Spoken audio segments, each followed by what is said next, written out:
Travel schedules are in shreds this morning across the country thanks to Hurricane Irene. It could take days to rebook thousands of airline passengers whose flights were canceled. CBS News correspondent Elaine Quijano is at New York's LaGuardia Airport with more on that. Elaine, good morning. Good morning to you, Jeff. Well, when it comes to travel, this past weekend is usually one of the year's busiest, with college students heading back to school and other people heading out on long-awaited vacations. But as Irene rolled up the East Coast, everything else took a back seat. Canceled flights, caution tape, and a whole lot of waiting around. As Hurricane Irene moved up the eastern seaboard over the weekend, everything else came to a grinding halt. 4 major airports closed: New York's LaGuardia and JFK, New Jersey's Newark, and Philadelphia International. More than 10,000 flights were canceled. My next flight home is Wednesday morning.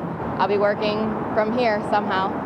Amtrak's Northeast Corridor line was down all weekend, along with New Jersey and New York Transit. Both shuttered at noon on Saturday. For the New York subway, it was the first time ever. We kept waiting and waiting for something to happen, and nothing really happened. For many, the waiting continues this morning, even though Irene is long gone.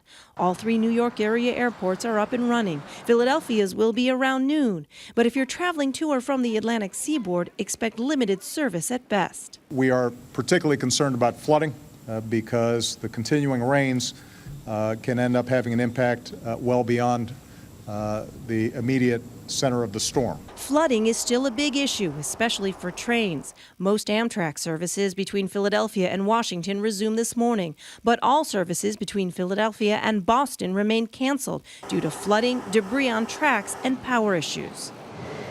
Now, even though the New York area airports are up and running, some airlines like United and Continental have announced they won't be resuming flights here until noon at the earliest. Jeff? Elaine Quijano at LaGuardia. Elaine, thank you.